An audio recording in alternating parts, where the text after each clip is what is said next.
Athena! Ben! What's wrong? I just had the most brilliant idea.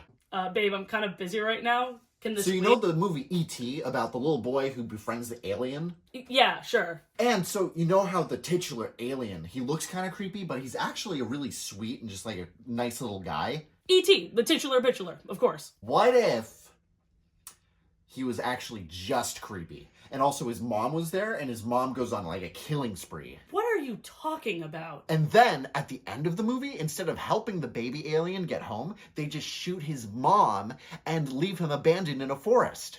Oh, no, that's not... I don't think we should... Think about it. Think about it. Think about it. Why?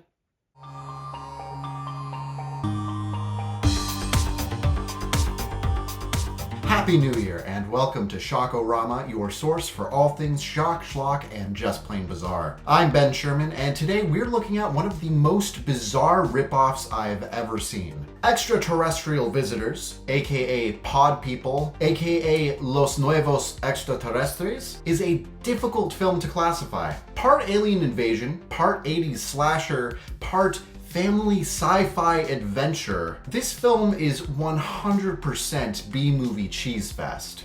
Extraterrestrial Visitors was directed by the Spanish filmmaker Juan Piquer Simon, a prolific director of B-movies, perhaps best known for directing the cult classic horror films Pieces and Slugs. As part of my research for this video, I watched a Spanish documentary called The Simon's Jigsaw, which through actors and collaborators on his films painted a portrait of Juan Piquer as a highly ambitious filmmaker and a true connoisseur of B-movies. Born in 1935 in Valencia, Spain, Juan Piquer Simon grew up watching classic old serials like Drums of Fu Manchu, and also developed a taste for the works of Robert Louis Stevenson and Jules Verne. His first films, Where Time Began, Supersonic Man, and Mystery on Monster Island, pay homage to these classic old-school adventure stories. He was also obsessed with the Golden Age Hollywood film studio system and spent many years trying to build his own film studio in that style, where he would be able to make his own movies while also mentoring the next generation of Spanish filmmakers. But unfortunately, these plans never seemed to work out. I got the impression from the documentary that there was just never enough money to fulfill Juan Piquer's ideas, but at the same time, building this kind of studio from the ground up just sounds like an insane undertaking to me. And this perfectly expresses the duality of Juan Piquer Simon, a hugely ambitious director who was also quite content making B-movies. When work began on the 1983 film Extraterrestrial Visitors, it was initially a fairly straightforward horror movie, featuring an alien crash landing on Earth and killing a bunch of teenagers. However, after seeing the box office success of E.T. the Extraterrestrial, Juan Piquer quickly shifted gears to focus the story around a young boy befriending a baby alien. That's really all I know about the production of this movie, because throughout the entire hour and 40 minutes of the Simon's Jigsaw, Extraterrestrial Visitors was only mentioned once in passing. I also watched an interview with actor Emilio Linder, who played Brian in the movie, and he spent almost the entire interview talking about the other films that he'd done with Juan Piquer. He appeared in 6 of Juan Piquer Simon's movies, which is very impressive and does speak to how well liked Juan Piquer was by the rest of the Spanish film industry. But it is so frustrating when I am trying to research one specific movie and not a single person involved in the making of that movie wants to talk about it. Perhaps not surprisingly, the film was largely forgotten until it was shown on an episode of Mystery Science Theater 3000. However, they used a cut of the film that was distributed by Film Ventures International, who had retitled it to Pod People, and also added a new opening credits sequence lifted entirely from the 1985 film The Galaxy Invader for some reason. The title Pod People also makes no sense, because throughout the movie there is not a single instance of what I think could be described as a pod person.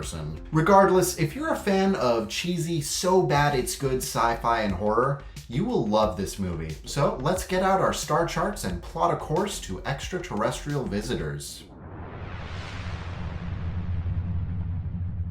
The movie starts with an asteroid hurtling towards the Earth. Oh no! But thankfully, in another shot, we see that it's actually headed towards the light side of the moon, which means that it's actually headed away from the Earth. Oh, thank goodness. But then in another shot, we see it actually is headed towards Earth. Oh no! Down on Earth, we see 3 poachers driving through an extremely foggy forest at night. Dang it, Jerry, I thought I told you not to leave the smoke machines running overnight. These poachers are here to illegally procure some nightingale eggs, and nothing is going to distract them from their job, not even mysterious flashing lights in the sky. There's something very strange going on. That light. Look, over there.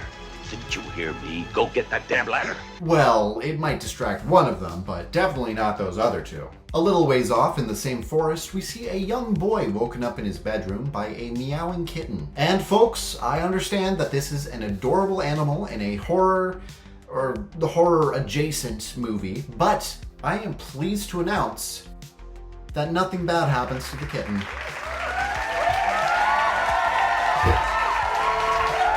We did it. There's some thunder and the lights start flickering, so the boy takes a look through his telescope at his window and is treated to some budget 2001 A Space Odyssey lighting effects. Back out where the poachers are, the asteroid hits the Earth with a huge flash and boom. The one guy who'd been noticing the lights earlier is freaking out, but the other 2 are too locked in on the nightingale eggs to pay any attention to him. This is some next level focus here. My ADD ass could never. We see the asteroid has burrowed itself into a cave created by the impact, where it is steaming and glowing red. A number of eggs fall out of a hole in the side of the asteroid, and this is the first example we get of the really fun practical effects used in this movie. Say what you will about the overall quality of Juan Simon's movies, but he knew what to do when it came to charming practical effects. Sam, the curious poacher, has now been asked multiple times to grab a ladder from the truck. But being the curious king that he is, Sam decides that instead he's just gonna take the truck and go drive off to where he saw the asteroid crash. The other 2 are so focused on their poaching activities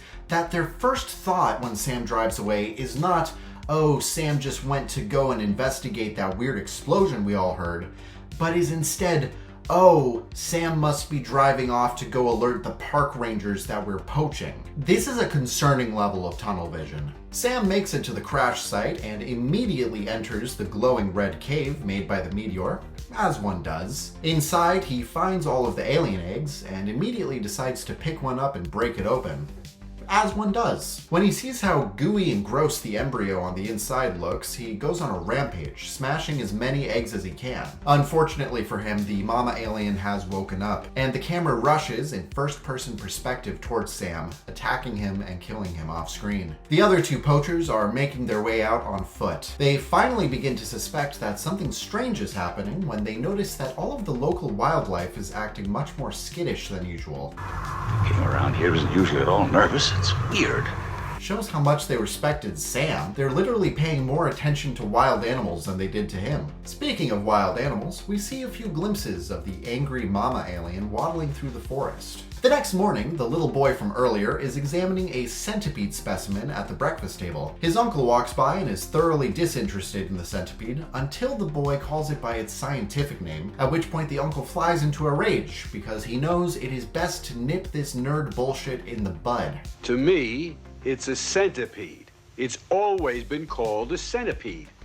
Unfortunately, I think this kid is beyond help at this point. The little boy's name is Tommy because that was the only name available to little kids in movies from the 80s. Tommy's mom comes in and tells him to put the centipede away and finish his breakfast. At least I think that's his mom. It's unclear to me throughout the movie whether that's supposed to be his mom or his aunt. Or maybe Tommy's family tree is just a lot more confusing than I initially assumed. Next, we cut to a recording studio where a man is recording one of the worst songs I have ever heard about motorcycles. But there is a worker at the studio walking around in a t-shirt that says, "I'm a virgin," and I think that's great. Back when I bought the Blu-ray for this movie, the company that released it, Severin Films, put out a deluxe version that came with a plushie of the alien from the movie, and I think it also included an "I'm a Virgin" t-shirt. And if I'd known back then how much I was going to love this movie, I definitely would have splurged and got the deluxe version. For some reason, the people watching in the recording studio really like this song. He's really good. Good. He's the best. And I'm just wondering if the trauma of having to sit through multiple takes of the song has caused a mixture of brain damage and Stockholm syndrome for them. After they finish the recording, Rick says what we're all thinking. It stinks. And then he starts berating his 3 backup singers as if it's somehow their fault that he wrote a terrible song and refuses to get singing lessons. Brian, who I believe is Rick's manager, rounds him and the backup singers up because they're going to take a camper up into the mountains for a nice little camping vacation getaway. Though, of course, none of them realize that there is an active alien invasion occurring in said mountains. We learn that Rick is dating Sharon, one of the backup singers. Sharon is understandably pretty pissed when she discovers that Laura, an attractive groupie, has been invited by Rick on their camping trip. Brian and the other backup singers put in an award-winning performance of gaslighting Sharon, telling her that Rick's a star. He's gonna have tons of groupies like this, but they don't mean anything. It's Sharon that Rick really loves. And also, Laura is kind of the daughter of a record label executive at the label that Rick is on, so they kind of can't just kick her out without massively screwing over Rick's whole career. Sorry? While this is happening, Tommy has gone on a little walk and is exploring the meteor's cave crater. No parental supervision in sight, the 80s truly were a different time. He finds one undamaged egg inside and carries it home with him, even after stumbling across the dead body of Sam the poacher. Sam's forehead also has this unusual glowing pattern on it that resembles the Big Dipper constellation. The whole ride up the mountain, Laura has been sitting on Rick's lap up front, while the other women are literally folding clothes in the back of the camper. This is so beyond parody. Like, holy crap, Rick is such a scumbag. They park the camper to take a little break and make a fire, and Laura decides to take a walk into the woods, with Rick following soon after like the little dirtbag he is. While there, Laura displays that she has at least the most basic level of social skills when she tells Rick that she doesn't think the others like her that much. Well, gee, Laura, I sure wonder why Rick's girlfriend doesn't like you that much,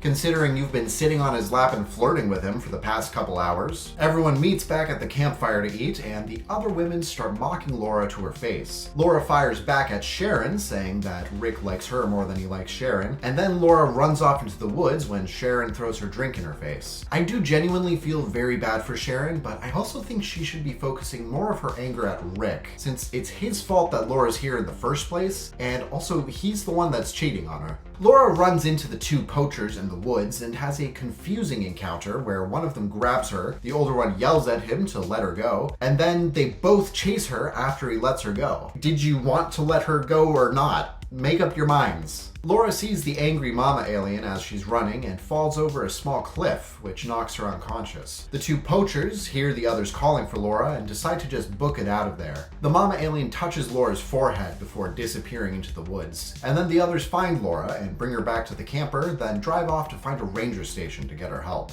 During all of this, Tommy has brought the alien egg back to his house, where he has it in his bedroom, wrapped up in blankets under his bed. Somehow his mother hasn't noticed, though this is probably because Tommy has an insane number of pets. He has a kitten, 2 birds, a tank full of goldfish, a rabbit, and a hamster named Joe. And because of the centipede earlier, we can also safely assume that he has a decent number of insects in there too. Honestly, at this point, his mother has probably just given up asking questions about all the animals he keeps bringing into her house. Rick and his group arrive at a house and knock on the door, and wouldn't you know it, it's Tommy's family's house. Tommy's uncle initially doesn't want to let these strangers into the house, but his mom and/or aunt makes him open the door. They quickly move Laura into the guest bedroom, and Rick tries using the phone. However, the phone line is dead. Tommy's uncle nonchalantly explains that they'd had a rock fall earlier down the road, which both blocked the road out and also probably down to the phone lines. Now that's just inconvenient. Tommy's mom offers having the uncle drive them to the nearest ranger station in the morning so they can use the radio there to get help. Tommy has been listening to all of this from the stairs, and when he runs back up to his room, he finds that the egg has hatched. Tommy gets a big, creepy smile on his face when he looks down at this slimy abomination sitting on his bed. This kid is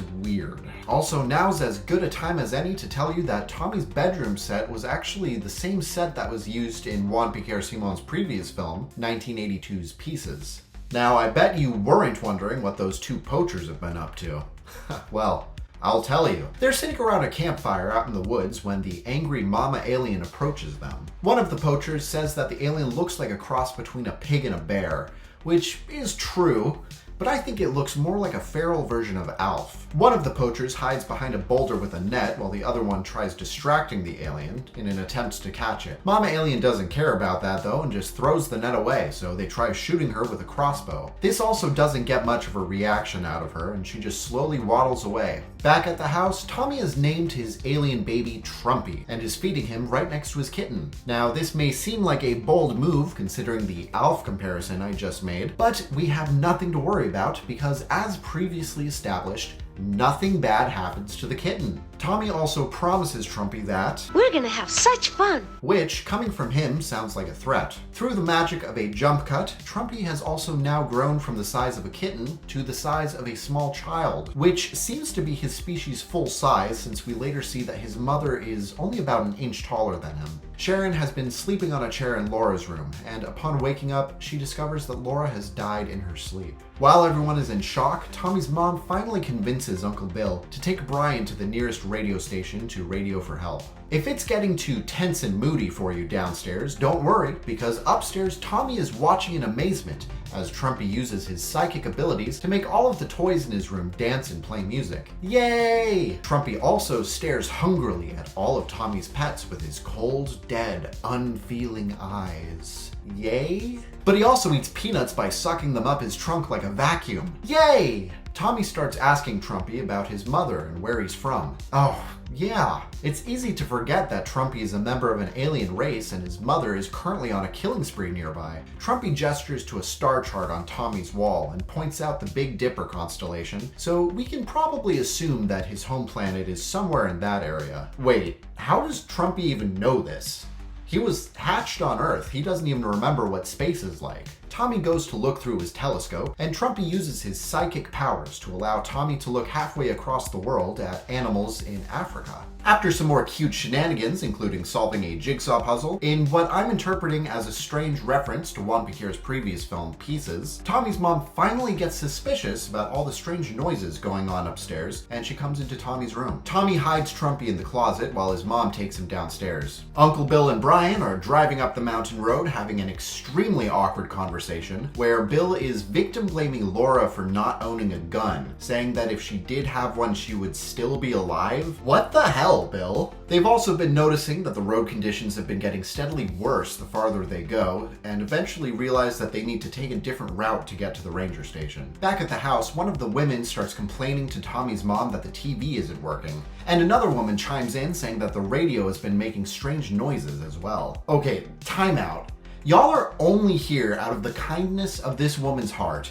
A woman you were traveling with has just died under suspicious circumstances, and your main concern is that the TV and radio aren't working? Seriously? Hearing that electronics are behaving strangely tips off Tommy, who decides to go and check in on Trumpy, and wouldn't you know it, Trumpy has indeed vanished. Tommy begins searching the entire house to find that furry little bastard, and ends up stumbling into the guest room where Laura's body is on a bed under a sheet, exhibiting that classic horror movie behavior of looking under the sheet even though he definitely doesn't want to see what's under the sheet. Tommy discovers that Laura's eyes are open and glowing, similar to how Trumpy's eyes glow when he uses his powers. And of course on her forehead is that constellation pattern that we've seen now a few times. Bill and Brian reach the surprisingly small ranger station and discover that it's abandoned. Uncle Bill pointing out that it's weird for them not to have a fire going in this weather. They enter cautiously and discover that the inside has been ransacked, with papers and furniture thrown about everywhere, but no signs of anyone, living or otherwise.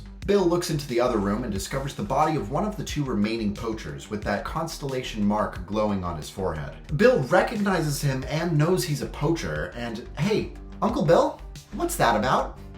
You been, participating in any late-night egg heists? As they're about to leave, the mama alien appears out of nowhere and attacks them, throwing Brian across the room where he hits his head pretty hard and, I guess, dies? Because we never see him again. Bill manages to escape to his car, but the engine won't start, and the last shot we see of him is the mama alien approaching ominously and then smashing the window. Back at the house, everyone is starting to get worried about what's taking Uncle Bill and Brian so long. One of the women, Tracy, goes out to the camper while we see Tommy searching the woods through his telescope to find Trumpy. We see Tracy's body fall out of the camper as the door opens and a little furry alien steps over her body. I'm honestly not sure if this is is supposed to be Trumpy's mom or Trumpy because I can't decide what's more ridiculous. That Trumpy's mom, who we've only ever seen waddle around slowly, was somehow able to travel miles of forest in seconds and get inside the camper unseen, or if Trumpy suddenly decided that he craved death and also managed to get into the camper unseen. Just then, Uncle Bill arrives in his car with a bit of blood on his face, but otherwise still very much alive. This also makes no sense to me because how did he survive the angry mama alien? And if that really was Trumpy's mom who killed Tracy, then how did she beat Uncle Bill to the house when Uncle Bill was driving the car and she was on foot? Uncle Bill fires off a couple shots at the retreating alien, but they all miss. He gets everyone to come inside and starts locking all the doors and windows. Rick has decided that he's going to be a bit of a shithead and starts an argument with Uncle Bill because he wants to leave, but Uncle Bill rightly says that they should all stay put to reduce risk of getting killed. Rick is so pissed off about being bossed around this way that he picks up a rifle and threatens to shoot Bill with it. Just then, Tommy knocks on the door asking to be let in because, of course, this fucking kid has just been wandering around unsupervised for the last hour. And that's after he witnessed an alien that looks identical to Trumpy murder someone in cold blood. Tommy's explanation for what he was doing outside is that he was getting food for his pets. Tommy goes back to his bedroom where he finds Trumpy again. "Where have you been, you furry little bastard?" Trumpy denies being the one to have killed Tracy, so I guess that was his mom who killed her? I don't know though, it's just kind of suspicious to me how Trumpy disappeared like that. Tommy realizes that the house is a bad place for Trumpy to be right now, what with Uncle Bill and Rick waving guns around downstairs, so he goes out to find a disguise for Trumpy, which turns out to just be an oversized winter coat. Kathy, one of the remaining girls from Rick's group, decides to take a shower because she senses that this mess of a movie is sorely lacking in nudity. Unfortunately for her, Trumpy's mom has somehow managed to get inside the house without being seen and attacks her in the shower. The others hear the screaming and are able to rescue Kathy in time, but the mama alien manages to escape unscathed. As Bill and Rick prepare to go out to hunt down this homicidal alien once and for all, Tommy decides to come down and try and convince them all that the alien is really just misunderstood and what she really needs is a friend. Tommy, Trumpy's mom has murdered like 6 people at this point and shows no signs of stopping anytime soon. Now is really not the time for this. This fucking kid, I swear to God. Uncle Bill and Rick leave as Tommy, his mom, and the others stand waiting in the living room. Somehow none of them noticing the 3-foot-tall alien in a coat standing right behind them. Oh, shoot.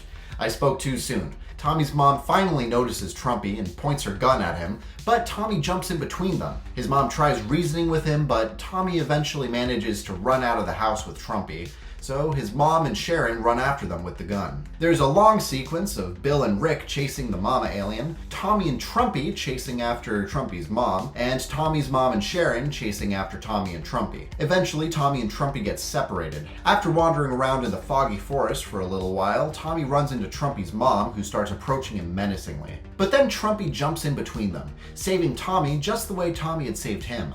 We get to see Trumpy and his mom reunited briefly, but then Bill and Rick find them. Tommy tries stopping them, but the mama alien manages to kill Bill, and then Rick shoots the mama alien, killing her. When the mama alien falls to the ground, her body just kind of gets absorbed by the earth.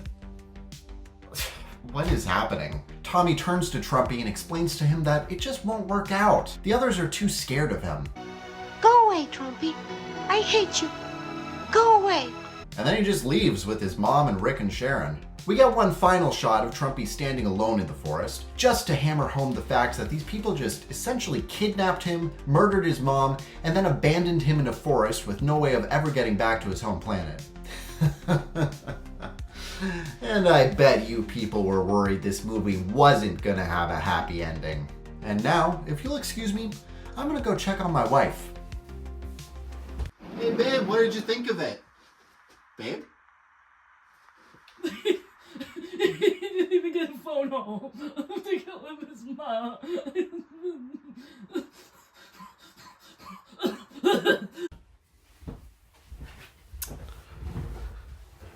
She loved it. As you all have just seen, this is a weird movie. It's a little bit like Dracula versus Frankenstein in that you can see that there's really two movies in here that were just jammed together, and it makes for an absolutely insane story. Were we supposed to be rooting for Trumpy and his mom? Or was Trumpy's mom the villain? Or were the poachers supposed to be the villain? Or was Trumpy even as innocent as I first thought? Because what if he secretly was the one who went and killed Tracy? So many questions, so few answers. My main takeaway from watching this movie was that Juan Piquer was a surprisingly effective director, if you have a taste for bad movies like I do. I'll definitely be trying to track down some of his other movies, particularly from the end of his career in the 90s, since I think that's when he was really trying to go all in on creating his film studio system / training ground for young filmmakers. His approach to filmmaking was quite unique, I think. There's plenty of more modern movies that were intentionally made to be bad movies, but aside from a couple scenes of over-the-top bad CGI, they just end up being boring. Juan Piquer seems to have taken an approach where he wasn't trying to make a bad movie, but more so he understood that the style of movies he was making are inherently bad, and he did everything in his power to elevate it. There's something so earnest about movies like Pieces or Extraterrestrial Visitors, and I think it's very easy for low-budget horror filmmakers to fall into the trap of, it's supposed to be bad, so we don't have to try that hard. So it's always so refreshing for me when I can find a movie like Extraterrestrial Visitors that has so much heart and character to it. If you made it this far, thank you so much for watching. I'll be continuing this little sci-fi rip-off theme with my next video about the movie Creature, an extremely cheesy rip-off of the movie Alien, which stars the infamous Klaus Kinski. Don't forget to like and subscribe if you enjoyed this video and want to see more. Happy New Year, everyone, and remember, stay weird.